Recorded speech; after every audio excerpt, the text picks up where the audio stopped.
예, 지금 우리는 신명기를 묵상하고 있는데 신명기는 모세의 고별 설교로 그 핵심 내용이 지극히 단순하고 분명합니다.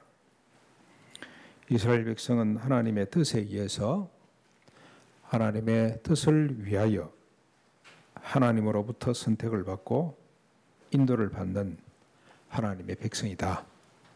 핵심 내용입니다.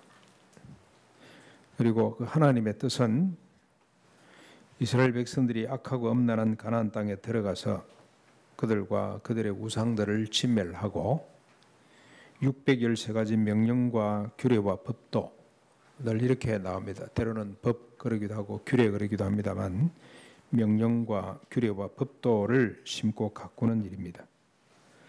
그래서 그들이 먼저 복을 받고 나아가서는 열국이 복을 받도록 하는 것이 하나님의 뜻입니다. 오늘은 이스라엘 백성 개인과 국가를 넘어서 인류를 복되게 하는 하나님의 명령과 규례, 법도 가운데서 몇 가지를 살펴보겠습니다. 그 법들의 내용이 무엇이며 그 의미가 무엇인지 그리고 어떻게 해서 자신이 복이 되고 열국의 복이 되는지를 한번 살피면서 은혜를 받고자 합니다. 먼저 오늘 본문은 왕에 관한 법입니다. 왕의 법, 왕도 이런 사람을 왕을 세우고 왕은 이렇게 해야 된다. 왕의 법이 그것도 3,500년 전의 법이 지금 나와 무슨 상관이 있냐 생각을 하시면 안 됩니다. 왜냐하면 현재 우리나라 왕에 관련된 법, 대통령법, 정치법이라고 할 수가 있겠습니다. 이 법이 결코 이 모세를 통해서 주신 이 법보다 앞서지 못하기 때문에 우리가 살펴봐야 됩니다. 또 하나는 어떤 왕이 대통령이 재임하느냐에 따라서 내 삶이 달라집니다. 내 정신세계가 달라지고 내 밥상의 반찬거리가 달라지기 때문입니다.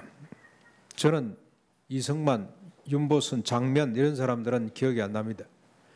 그러나 박정희 대통령부터는 기억이 납니다. 박정희, 최규하, 전두환, 노태우, 김영삼, 김대중 그리고 또 우리 누구였죠? 노무현 그리고 이명박, 박근혜 그리고 문재인 기억 대단하죠?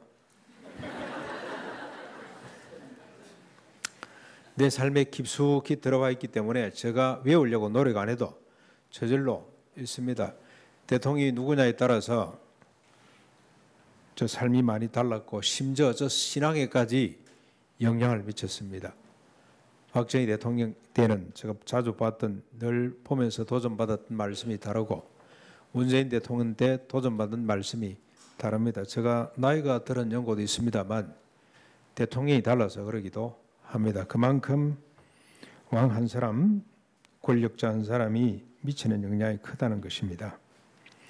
특별히 선거를 앞두고 지방선거를 앞두고 대통령하고는 견줄 수가 없습니다만 그 사람들의 집단이 결국 대통령을 만들어내기 때문에 우리가 오늘 이 말씀을 잘 들여다보고 누굴 투표해야 될지 누굴 뽑아야 될지 여러분 좋은 기준이 되시기를 바랍니다. 14절을 한번 보겠습니다. 내가 네 하나님 여호와께서 내게 주시는 땅에 이르러 그 땅을 차지하고 거주할 때에 만일 우리도 우리 주위의 모든 민족들 같이 우리 위에 왕을 세우겠다는 생각이 나거든. 가나안 땅에 들어가서 만일 우리도 우리 주위의 모든 민족들 같이 우리 위에 왕을 세우겠다는 생각이 나거든. 이 말이 아주 재밌는 말인데 여러분 만일이라는 말이 없습니다. 여기 성경에 보면은 어느 성경에도 없고 또 우리보다 조금 더 번역이 잘 됐다고 하는 영어 성경에 보면 만일이라는 말이 없고 생각나거든 이 말은 말하게 되거든 그런 뜻입니다. 말을 하면 그렇게 주장을 하고 그런 의도가 우리 속에 생겨나면 그런 뜻입니다. 모세는 이스라엘 백성들에 대해서 너무나 잘 알았습니다. 120년 세월 마지막 40년 광야 생활을 통해서 자기 자신은 물론이고 이 백성들을 알았어요. 이 백성들이 어떤 존재인지를 잘 알았습니다. 가나안 땅에 들어가 정착하게 되면 이스라엘 백성들이 주변 나라들처럼 왕을 세우고자 할 것이라는 사실을 이 모세는 알았습니다. 이 백성들이 반드시 그렇게 할 것이다. 그렇게 말할 것이다. 그걸 알았습니다. 완료형을 쓰고 있습니다. 완료형. 말하게 될 것이다. 그런데 여러분, 백성들이 왕을 세우고자 하는 것이 당연한 일로 보이잖아요. 그러나 모세는 오늘 이 양식을 보면은 이게 소위 말해서 우리가 과유불급이라는 말을 쓰죠. 너무 지나쳐서 없는 것보다 못하다. 이리 안 해도 되는데 이렇게 할 것이다라는 겁니다. 이 말은 무슨 말이냐면 모세는 왕이 필요 없다는 겁니다.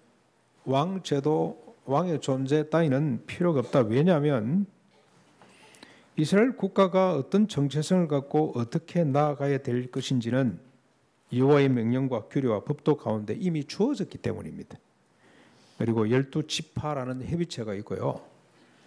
그 다음에 또 제사장을 두고 각 성읍마다 재판관을 세워놨기 때문에 그들이 하나님 말씀대로 다스리고 회비하고 이끌어가고 또 재판을 하면 됩니다.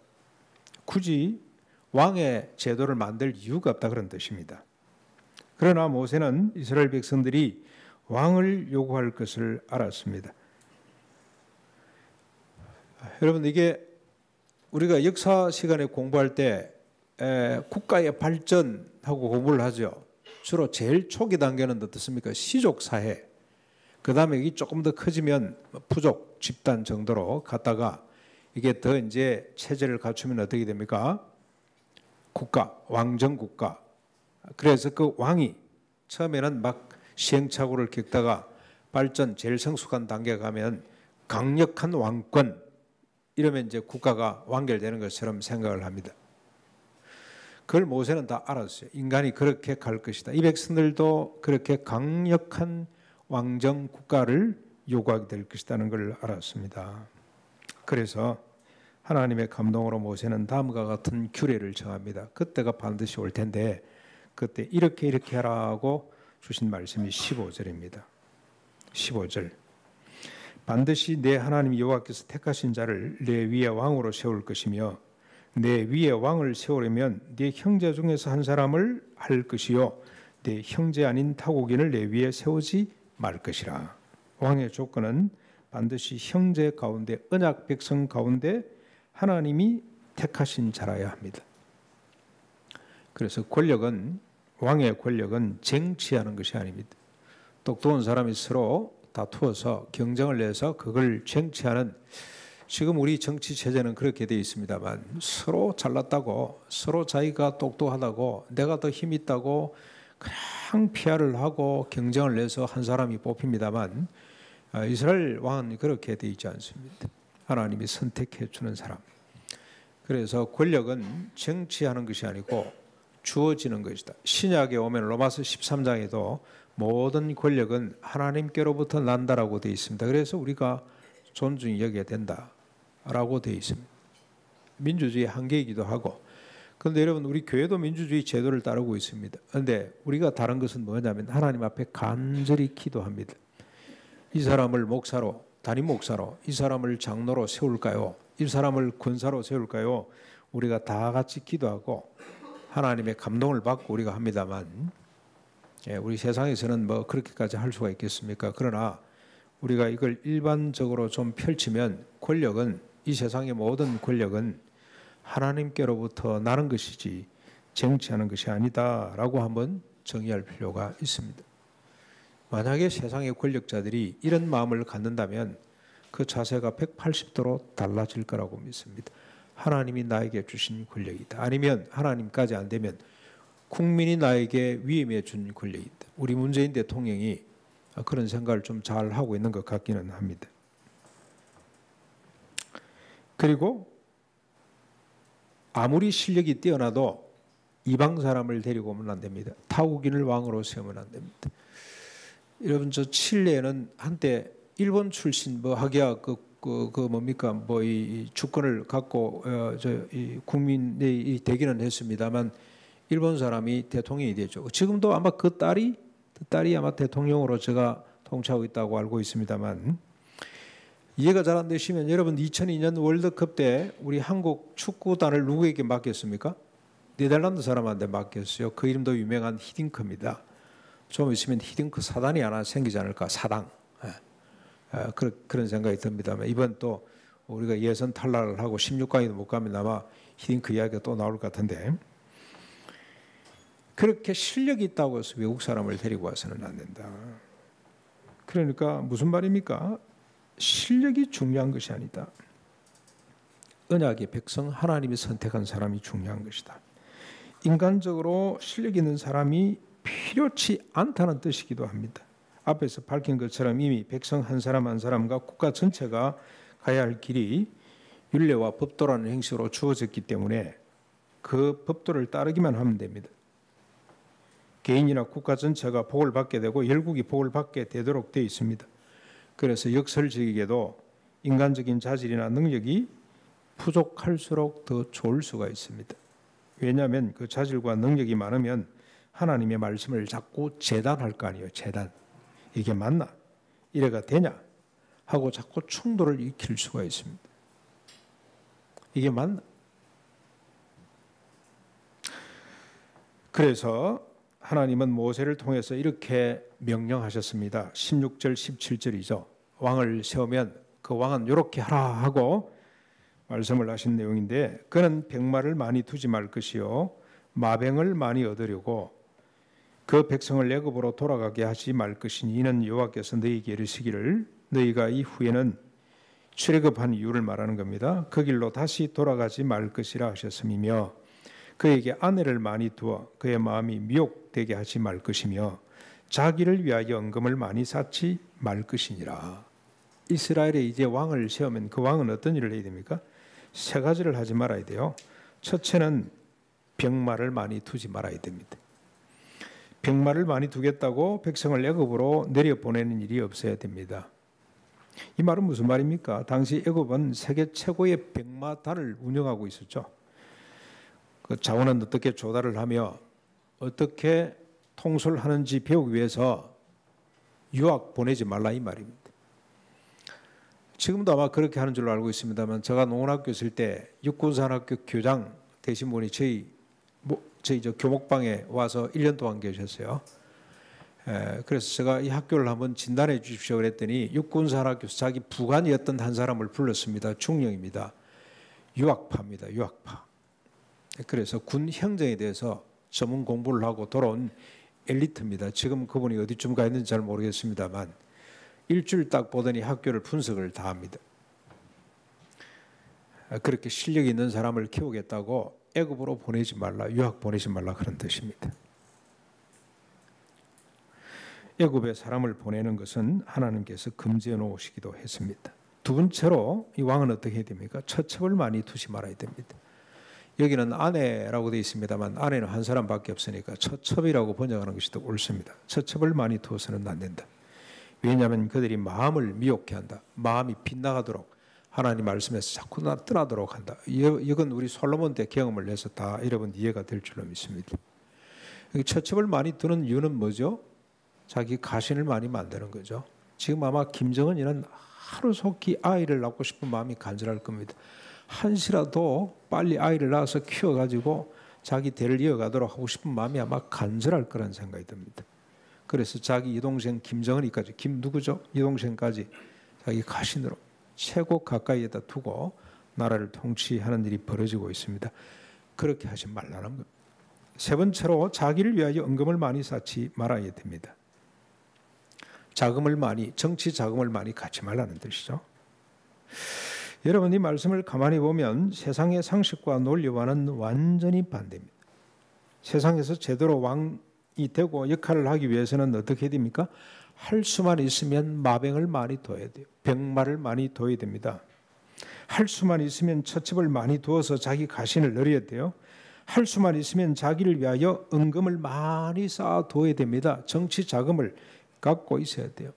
우리 안철수 씨 같은 경우는 정치 경험은 아주 약합니다만 그분이 계속해서 당 대표로 군림할 수 있는 이유는 돈이 많기 때문에 그렇습니다. 우리 정치가 중에 아마 그분이 돈이 제일 많죠. 예, 돈이 많기 때문에 할 수만 있으면 많은 은금을 가져야 됩니다. 그래야만이 권위를 갖고 제대로 세상을 통치할 수가 있습니다. 최근에 북한과 미국의 외교전을 보십시오. 세계의 담판을 앞두고 치열한 삿바싸움, 실험 선수들이 삿바 잡기 위해서 잡다가 수 틀리면 일어나고 그럼 다시 또 그래서 요즘 보니까 법이 많이 바뀌어가지고 오른 무릎 들어 일어서 오른 무릎 앞으로 내 삿바싸움을 못하도록 그런 법이 만들어져서 아주 보는 사람 입장에서는 다행입니다만은 지금 삿바싸움이 트럼프와 김정은 사이에 치열하게 벌어지고 있습니다. 중재를 위해서 우리 대통령이 2번이나 워싱턴 방문을 했습니다. 1박 4일 여정으로. 말이 안 되는 소리입니다. 그렇죠? 그만큼 급박하게 돌아간다는 뜻이겠죠. 그러나 여러분 두 정상은 닮은 점이 많습니다. 마병을 많이 두고 있습니다. 처첩을 많이 두고 있습니다. 김정은이는 지금 공식적으로 한 사람밖에 없는 걸로 알고 있습니다만 트럼프는 꽤 많이 더 봤죠.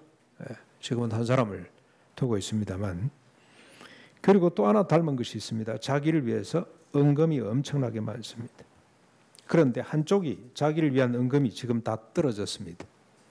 그래서 마병을 내밀어서 은금을 지금 흥정하고 있다고 보시면 됩니다. 뭐 정치가 뭐 대단한 것 같습니다만 아닙니다. 이런 판이 정치판이죠. 한 가지라도 제대로 갖추야만이 약육강식이라는 국제사회에서 살아남을 수가 있습니다. 이를 난 김정은의 징조부 그러니까 김일성 주석의 아버지 김형직 씨가 그 아들한테 뭐라고 유언을 하냐면 모든 권력은 총구로부터 나온다. 총구. 그건 모택동이 한 말인데 그래서 그 아들에게 이런 유언과 함께 유산으로 뭘 남겨줬냐면 건총 2자루를 남겨줬습니다. 빼앗긴 주권을 이 총으로 다시 회복해라. 지금 이 세계 가운데 가장 큰 권력을 거머쥔 시진핑 역시 군입니다. 군의 인맥을 장악하고 있는 태자당이라는 바탕 위에 그의 권력이 가능해졌습니다. 그래서 할 수만 있는 대로 은금을 많이 두고 백마를 많이 두고 처첩을 많이 두려고 하는 것이 세상 권력의 특성입니다. 그러나 오늘 하나님은 이스라엘 왕은 어떻게 해야 됩니까? 백마와 처첩과 은금을 많이 두지 말아라.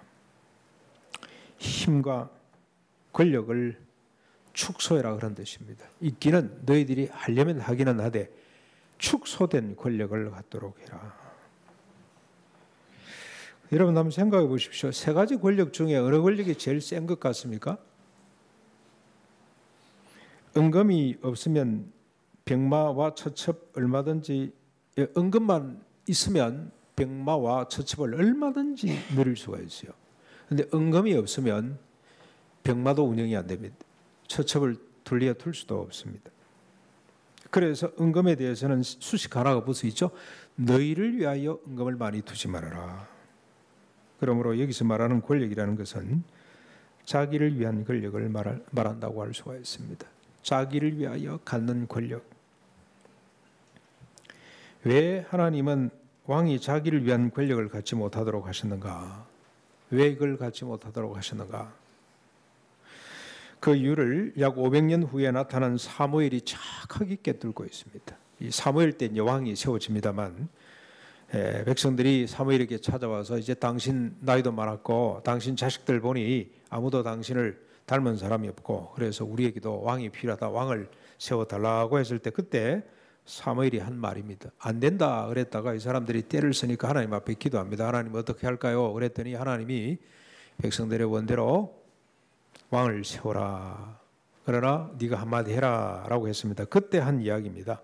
사무엘상 8장 10절부터 18절까지 이거 여러분 이것도 우리가 잘 숙지해야 될 내용입니다. 한번 잘 보십시오. 사무엘이 왕을 요구하는 백성에게 여호와의 모든 말씀을 말하여 이르되 너희를 다스릴 왕의 제도는 이러하니라. 그가 왕입니다. 왕. 그가 너희 아들들을 데리다가 그의 병거와 말을 억하게 하리니 그들이 그 병거 앞에서 달릴 것이며 군대 동원이 된다 이 말이죠. 그가 왕이 또 너희의 아들들을 천부장과 50부장을 삼을 것이며 자기 밭을 갈게 하고 자기 추수를 하게 할 것이며 자기 무기와 병거와 장비도 만들게 할 것이며 그가 또 너희의 딸들을 데리다가 향료 만드는 자와 요리하는 자와 떡 굽는 자로 삼을 것이며 그가 또 너희의 밭과 포도원과 감람원에서 제일 좋은 것을 가져다가 자기의 신하들에게 줄 것이며 그가 또 너희의 곡식과 포도원 소산의 일실조를 거두어 자기의 관리와 신하들에게 줄 것이며 그가 또 너희의 노비와 가장 아름다운 소년과 나귀들을 끌어다가 자기 일을 시킬 것이며 너희 양떼의 10분의 1을 거두어 가리니 너희가 그의 종이 될 것이라. 그날에 너희는 너희가 택한 왕으로 말미암아 부르실 그날에 여호와께서 너희에게 응답하지 아니하시리라. 자기를 위한 권력은 타자를 부정하게 합니다. 타자를 자신의 탐욕의 도구로만 생각하고 이용하게 됩니다.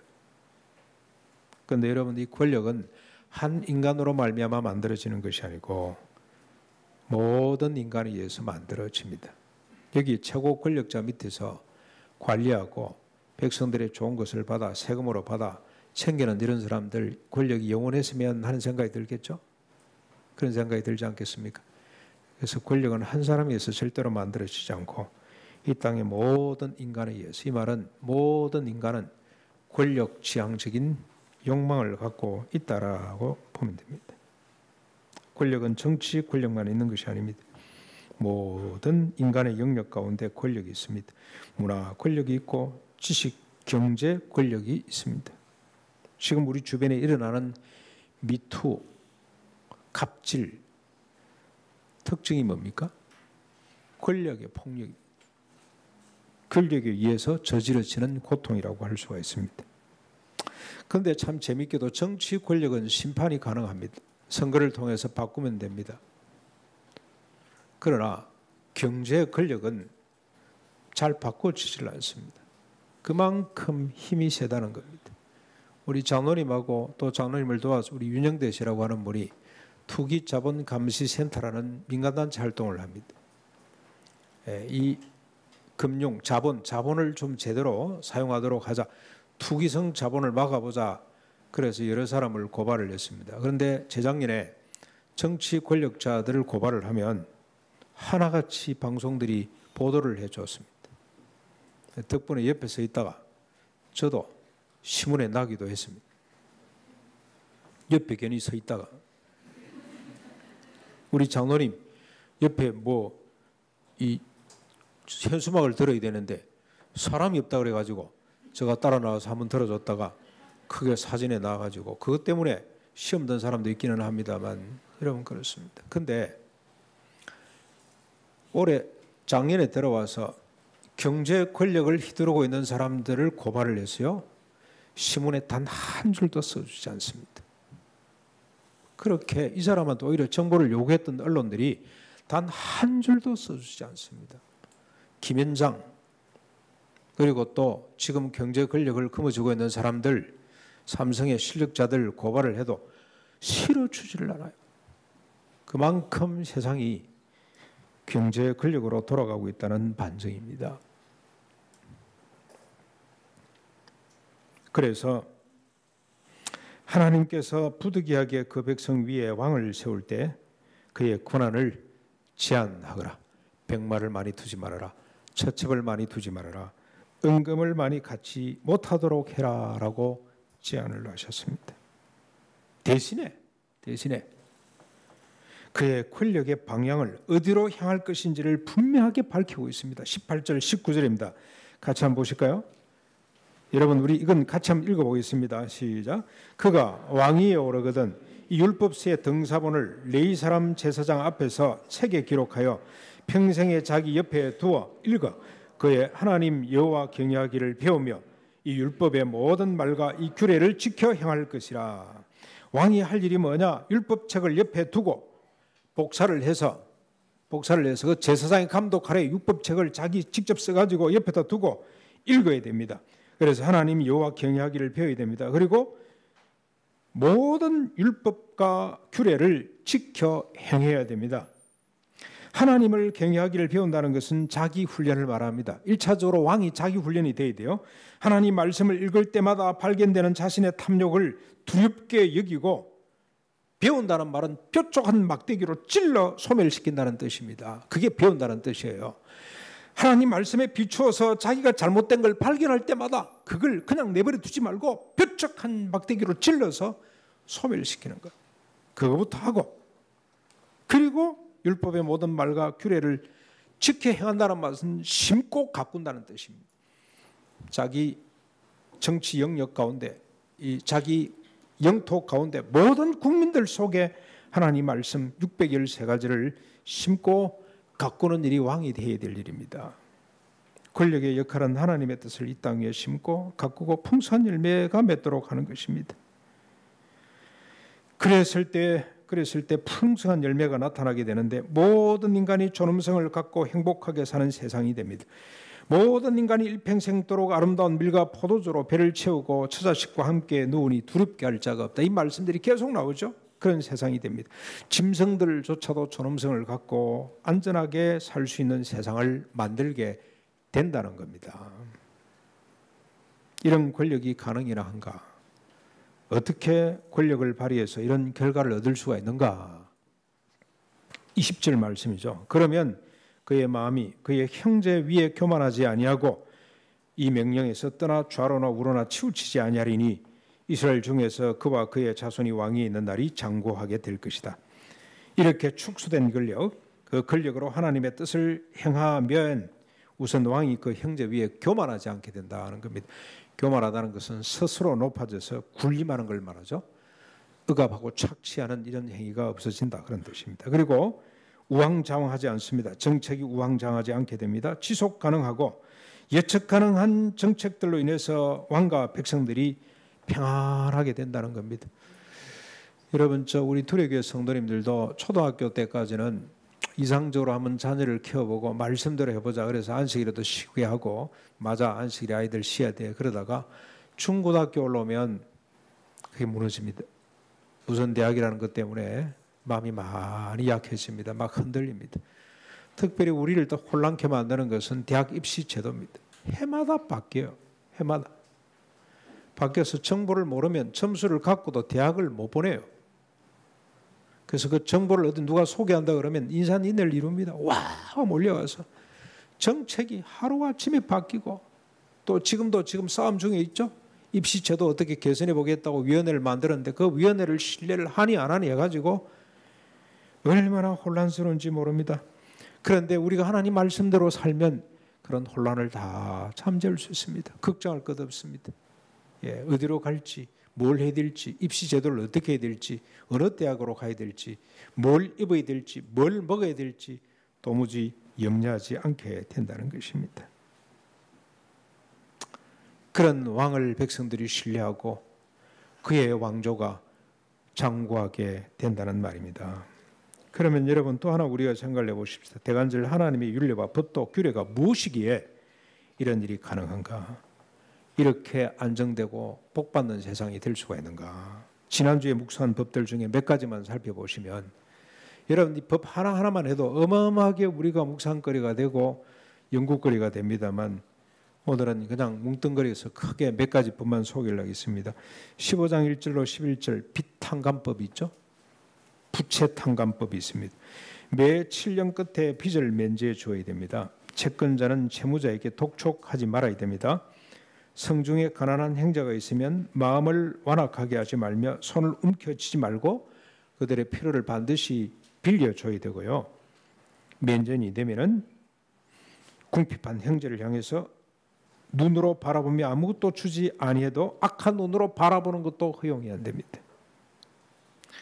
땅에는 언제든지 가난한 자가 그치지 않는다는 사실을 알고 곤란한 자와 궁핍한 자에게 손을 내뻗쳐서 그들을 도와주는 것이 이게 빚탕감법입니다. 경제적으로 책임을 지는 법입니다. 그 책임의 일환으로 채무를 탕감해 주는 법입니다. 그 다음에 여러분 15장 12절부터 18절까지 종에 관한 법이 있죠. 동족 중에 남녀 종이 된 자에게는 7세가 되면 무조건 자유를 선포해야 됩니다. 돌려보내줘야 됩니다. 그런데 빈손으로 보내면 절대로 안 됩니다. 여러분 저 늘 이야기했듯이 2배의 임금을 쳐서 하미천 장만해서 돌려보내도록 해야 됩니다. 근데 혹 주인이 너무 좋아서 주인이 너무 존경스러워서 가지 않겠다는, 나는 자유를 원치 않는다고 하는 종이 나오면 귀에다 구멍을 뚫어서 영원히 그 집에 종으로 살도록 하는 법도 있습니다. 신분과 계급을 인정하지 않는 법입니다.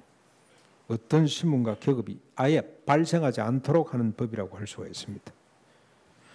그렇게 될 이유가 뭐냐? 15절에 보시면 너는 애굽 땅에서 종되었던 것과 내 하나님 여호와께서 너를 속량하셨음을 기억하라. 그것으로 말미암아 내가 오늘 이같이 내게 명령하노라. 너희들 종되받지. 인간의 탐욕 때문에 힘없는 사람을 종으로 삼고 노예로 삼고 억압하고 착취했던 그 경험, 그걸 생각해서 다시는 너희들은 종으로 남게 하지 말아라. 7년 되면 먹고 살기가 힘들어서 일시적으로 종이 됐다면 7년 되면 무조건 그 사람들을 돌려주도록 해라. 그 다음에 여러분 절기에 대한 법들이 있었죠. 6월절, 7.7절, 초막절. 6월절은 무교절과 같이 갑니다. 주님이 우리를 구원해 주신 날을 기념하고, 무교절은 또 뭡니까? 애굽에서 고난의 떡을 먹던 때를 기억해라. 인간의 욕심 때문에 억압하고 착취당했던 그때를 기억해서 없애라. 그걸 없애라. 그 다음에 7.7절은 추수감사절입니다. 그렇죠? 맥추감사. 여름 농사를 거두고 난 뒤에 드리는 제사.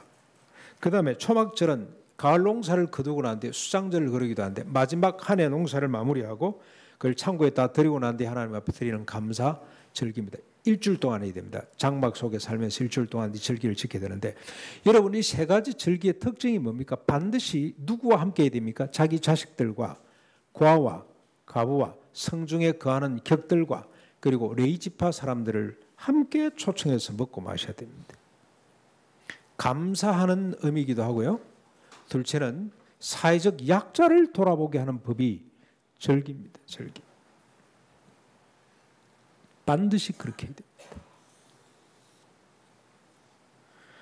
왕들이 이 법들을 시행할 때 어떤 세상이 됩니까? 이 외에 다른 법들이 또 필요하겠습니까? 613가지나 있는데 이것만 해도 되지 않겠습니까? 오늘 살핀 법들만 제대로 심고 가꾸어도 세상은 달라질 겁니다. 모세가 그래서 사이사이에다가 결과에 대해서 이야기를 합니다. 확신을 주고 있습니다. 그게 15장 5절, 6절, 10절, 18절이 있는데 하나만 제가 소개를 하죠. 15장 4절부터 6절까지 보시면 네가 만일 내 하나님 여호와의 말씀만 듣고 내가 오늘 네게 내리는 그 명령을 다 지켜 행하면 내 하나님 여호와께서 내게 기업으로 주신 땅에서 네가 반드시 복을 받으리니 너희 중에 가난한 자가 없으리라. 내 하나님 여호와께서 내게 허락하신 대로 네게 복을 주리니 네가 여러 나라에 꾸어 줄지라도 너는 꾸지 아니하겠고 네가 여러 나라를 통치할지라도 너는 통치를 당하지 아니할 것이라. 복을 주신다는 말을 쓰는데 여러분 이 복이라는 말이 아주 재밌는 말이에요. 히브리 대학에서 복을 전공하고 온 사람이 있더라고. 그분을 통해서 제가 들은 이야기입니다. 이 복은 원래 뜻은 무릎을 꿇는다는 뜻입니다. 그런데 무릎을 꿇는다.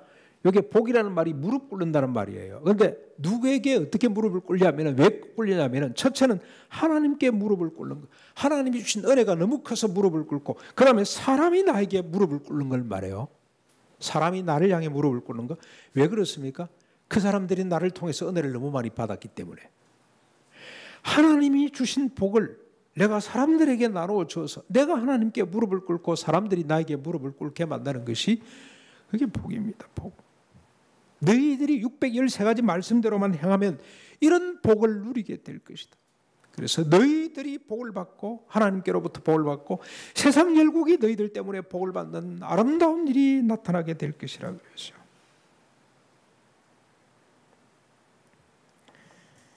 그래서 이스라엘은 왕들도 백성들도 우왕좌왕할 이유가 없습니다. 무엇을 먹을까 입을까 염려하지 않아도 됩니다. 말씀대로 살기만 하면 복을 누릴 수 있기 때문입니다. 말씀 자체가 생명이고 복이기 때문에 그렇습니다. 이 말씀대로 살면 생명과 평화가 온 세상에 넘쳐나게 됩니다. 얼마 전에 쉼터에 새로운 행자가 한 분 오셨어요. 혹시 신앙생활을 하는가 하고 물어봤습니다. 그랬더니 큰 소리로 아이고 목사님 제가 세례를 받았습니다. 너무 반가워서 이곳에 계실 동안에 함께 신앙생활을 잘 합시다 그랬더니 그분이 뭐라고 큰 소리로 더 큰 소리로 네 열심히 하나님께 빌고 있습니다. 빌고 있습니다. 목사가 돼서 또 자꾸 뭐 설교가 길어질까 봐 아마 뭐 미리 그냥 하는 건지 모르지만 열심히 하나님께 빌고 있습니다. 그래서 제가 물어봤어요. 뭘 빌고 있냐 그랬더니 잘 풀리게 해달라고. 그래서 제가 그분에게 말했습니다. 하나님은 이미 잘 풀리는 법을 우리 손에 들려주셨다. 우리 손에 성경 66권 이게 잘 풀리게 하는 법이 속에 얼마나 많이 들었는지 모른다. 나와 형제가 잘 풀리도록 하는 법이 속에 들었으니 성경 말씀 열심히 읽고 공부하고 최선을 다해서 이 말씀을 좀 들어서 보자. 그랬더니 예 하고 뭐 말하는데 별로 반응이 조금은 좀 그런 것 같습니다. 그러나 계속해서 만나고 설득하고 하면 하나님께서 놀라운 결과를 주시리라 믿습니다. 저는 확신합니다. 만일 이 형제가 613가지 말씀 중에 한 가지만이라도 지켜 행한다면 자신이 복을 받고 자신을 내친 그 아버지가 복을 받을 줄로 믿습니다. 자신의 작은 수입에 대해서 우리 절기 정신을 살려가지고 지극히 작은 수입에 대해서 하나님께 감사하는 마음을 갖고 그리고 자신보다 못한 이웃을 생각하는 마음을 갖는다면 심투와 우리 세상이 이 형제로 말미암아 복을 받게 될 줄로 믿습니다. 여러분 우리 이번에 이 말씀을 묵상하면서 신방을 가다 차 안에서 우리 교육자들끼리 나눈 이야기가 있는데 그 정말로 기가 찬 이야기인데 제가 하나 소개를 하겠습니다. 이 절기를 보니 즐기는 거구나. 그런데 혼자 즐기는 것이 아니고 가족과 이웃들이 함께 즐기는 법이구나. 즐긴다는 것이 참 중요하다. 그래서 그분 이야기를 듣고 다른 분이 자 그러면 우리가 한 달에 한 번씩 비록 온라인으로 오지만 우리가 이 사례를 받는 날, 봉급을 받는 날을 좀 특별한 날로 좀 하는 것이 좋겠다. 이게 이제 추수감사잖아요. 우리가 이제 1년 농사가 아니고 우리가 매달 받는 거니까 매달 추수감사의 의미로 그날은 특별한 요리를 하나 만들어 놓고 아버지에게 또는 엄마에게 수입을 갖고 온 우리 부모님들에게 감사하는 시간을 좀 갖자. 그리고 궁극적으로 이건 하나님께서 주셨다는 그런 고백으로 우리가 하나님 앞에 감사하는 의식을 갖고 그리고 먹고 마시자. 그 말을 듣고 제가 우리 작은아버님이 생각이 났어요. 그래서 작은아버님은 초등학교, 중학교, 고등학교 서무 직원이었어요. 서무 직원. 옛날에는 봉투를 다 받아오잖아요. 봉투, 노란 봉투 두툼한 거 받아오면 그때 돈으로 8,000을 막 받아왔어요. 제일 먼저 11조. 늘 봉투를 들고 와서 또 늘 표를 또 내요. 우리 작은아버님은 11조 하나님 앞에 딱 떼고 8,000을 마니까 800을 좀 더해서 1,000원 딱 떼놓고 그 다음 두 번째 띈 것이 뭔지 아세요? 세택이 등록금. 저 보는 앞에서. 왜냐하면 매달 그때 학교 갖다 내야 되니까. 제가 중학교 다닐 때 그 집에 3년 동안 있었거든요. 등록금 뗍니다. 그 다음 떼는 거 뭡니까? 우리 작은어머니 내미는 조그마한 수첩 앞에 점포 그 앞에 그 저 상점에서 외상으로 갖다 먹은 거 쭉 계산해가지고 딱 떼고 나면 한 몇백원 남아요. 그럼 한 달 동안 또 외상으로 먹는 겁니다. 우리에게 그런 의식이 좀 필요하겠다. 그 온라인으로 들어오지만 엄마가 수입 얼마, 지출 얼마, 지출 항목 가운데 아이들 학비 얼마, 11조 얼마, 그 다음에 거기 보니까 이웃사랑, 지구촌 나눔운동 얼마, 그 다음에 또 무슨 복지단체 얼마, 이런 걸 아이들한테 들려줘야 돼요. 그래서 하나님 앞에 감사하고 그 다음에 이제 삼겹살 파티. 우리 자매님 한 분이 꼭 아버지 월급날, 엄마가 수입이 생기는 날 한 달에 한 번씩 삼겹살 파티를 했대요. 그날 그렇게 기다렸대요. 그날 유일하게 고기를 먹는 날이라. 그래서 아이들이 기념할 만한 그런 이벤트를 하나 만들어 놓고 하나님이 주신 것을 다 헤아리고 감사하고 11조부터 딱 떼고 그리고 그 안에 구제비가 있고 여러분 10,000원짜리 20,000원짜리 많잖아요. 도와달라는 데가 얼마나 많습니까? 그 다음에 우리 교회에서 하는 25,000 운동 얼마 경비 얼마 이런 것까지 해서 교육이 될 때 그 모습을 보고 자란 아이들이 어떤 아이가 되겠습니까? 세상을 기름지게 만드는 아이들이 될 줄로 믿습니다. 정치, 경제 교육입니다. 신앙 교육입니다. 이보다 더 좋은 장이 없다. 그래서 이건 반드시 우리 교인들이 함께 나누고 한번 시행해보자. 그래서 한 달에 한 번씩 여러분 봉급받는 날, 그날을 특별한 날로 만들어서 온 자녀들이 함께 하나님 앞에 감사하고 그 의미를 되새기고 주먹을 불끈불끈 치게 만드는 이런 축복이 있으시기를 바랍니다. 우리 같이 말씀을 생각하면서 322장 찬송하겠습니다. 322장입니다.